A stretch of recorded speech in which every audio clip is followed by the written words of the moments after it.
परीक्षा नहीं हुई, लेकिन आज नहीं तो कल होगी। ये कोरोना महामारी आज नहीं तो कल जरूर खत्म होगी। स्कूल कॉलेजेस कभी ना खुलें, ऐसा नहीं होगा। अभ्यास करते रहोगे तो कोई पछतावा नहीं होगा। कोरोना महामारी के चलते इस समय स्कूल और कॉलेजेस बंद पड़े हैं, जिसके चलते विद्यार्थियों में पढ़ाई के प्रति लापरवाही देखी जा रही है। इसी को देखते हुए मुंबई के एक स्कूल में हमारे पुराणों में लिखित एक कहानी सुनाई गई और विद्यार्थियों को इस कहानी के जरिए एक मैसेज दिया गया, एक सलाह दी गई। कहानी ये थी कि एक बार भगवान इंद्र किसानों से नाराज हो गए और उन्होंने घोषणा कर दी कि 12 साल तक बारिश नहीं होगी, आप फसलों को नहीं उगा पाएंगे। भगवान इंद्र से किसानों ने विनम्रता पूर्वक विनती की। किसानों की विनती को देखते हुए इंद्र ने बड़ी चालाकी से बारिश न होने का सारा श्रेय भगवान शिव के ऊपर डाल दिया और कहा कि बारिश तभी संभव है जब भगवान शिव अपना डमरू बजाएंगे। लेकिन इंद्रदेव भगवान शिव के साथ पहले ही गुप्त रूप से चर्चा कर चुके थे और उनसे किसानों के साथ सहमत नहीं होने के लिए भी अनुरोध कर चुके थे। जब किसान भगवान शिव के पास बारिश के लिए विनती करने के लिए गए तो उन्होंने भी कह दिया कि बारिश तभी होगी जब मैं 12 साल बाद अपना डमरू बजाऊंगा। निराश होकर वापस लौटते किसानों ने 12 साल तक इंतजार करने का फैसला किया। लेकिन उनमें से एक किसान वापस लौटकर नियमित रूप से अपना काम कर रहा था, खेती कर रहा था, यहाँ तक कि बीज भी बो रहा था। अन्य किसानों ने यह देखकर उस किसान का मजाक उड़ाना चालू कर दिया। कुछ किसानों ने उससे पूछा भी कि आप अपना समय और ऊर्जा क्यों बर्बाद कर रहे हैं, जबकि आप जानते हैं कि 12 साल तक बारिश नहीं होने वाली।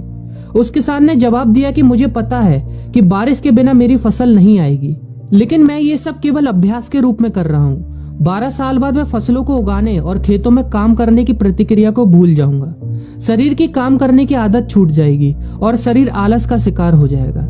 इसलिए मैं अभ्यास करता रहता हूँ कि जब 12 साल बाद बारिश होगी तो मुझे काम करने में मुश्किल नहीं होगी। जब इस किसान की यह बात पार्वती जी को पता चली तो उन्होंने भी चिंतित होकर शिव जी से कहा, आप भी 12 साल बाद डमरू बजाना भूल सकते हैं। यह सुनकर भगवान शिव भी चिंतित हो गए, इसलिए कहीं वो डमरू बजाना भूल तो नहीं गए, इसकी जांच करने की सोची और अपना डमरू उठाकर बजाने की कोशिश करने लगे। कोशिश करते हुए जैसे ही डमरू से आवाज आई वैसी बारिश होने लगी और जो किसान नियमित रूप से अपना काम कर रहा था उस किसान का खेत फसलों से हरा भरा हो गया।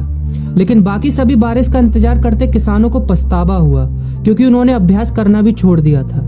इसी तरह 2 सप्ताह बाद, 2 महीने बाद या 2 साल बाद लॉकडाउन समाप्त हो जाएगा। कोरोना महामारी भी खत्म हो जाएगी। इसे घूरने या इस महामारी के खत्म होने तक का इंतजार करने से बेहतर है कि आप जिस कक्षा में हैं या जिस अगली कक्षा में जाने वाले हैं उसका अध्ययन करें। पुस्तकों का अध्ययन करके अपने कौशल को तेज करें। आपके पास जो ज्ञान है उसे और बढ़ाएं। इस समय का इस्तेमाल करें और ये सोचें कि आप और भी बेहतर कैसे कर सकते हैं, क्योंकि डमरू कभी भी बज सकता है। इसलिए अभ्यास करते रहें। अभ्यास ही गुणवत्ता का सार है। अभ्यास ही है जो आपको किसी भी क्षेत्र में पूर्ण बनाता है। अगर आप अपनी पढ़ाई के प्रति लापरवाही छोड़कर अभ्यास करते रहेंगे तो जब काम करने का समय आएगा, जब भी परीक्षा देने का समय आएगा, तो आप हर चुनौती और अपने हर क्वेश्चन का जवाब देने के लिए तैयार रहेंगे। अपना ध्यान रखें और अपनों का ख्याल रखें, क्योंकि कोरोना भी गया नहीं है। घर पर ही रहने की कोशिश करें ताकि आप भी और अन्य भी सुरक्षित रहें और नियमित रूप से अभ्यास करते रहें, क्योंकि डमरू कभी भी बज सकता है।